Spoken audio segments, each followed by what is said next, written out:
Hi everyone, आज मैं बनई मोर फेवरेट पणस कठा तरकारी।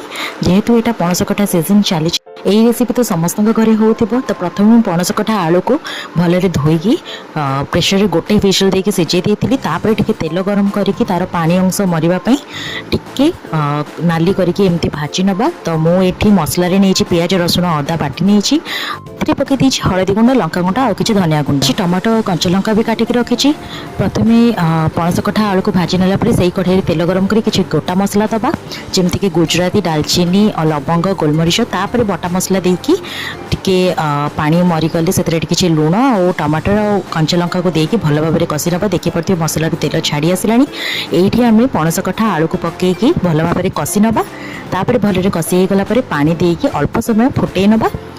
भल भाव में फुटीगला देदेवा किसी धनिया पत्र। एवं रेडी हो जाए आम यमी पणस कठा तरकारी। क्या भल लगे निश्चय जनइबे। Thank you.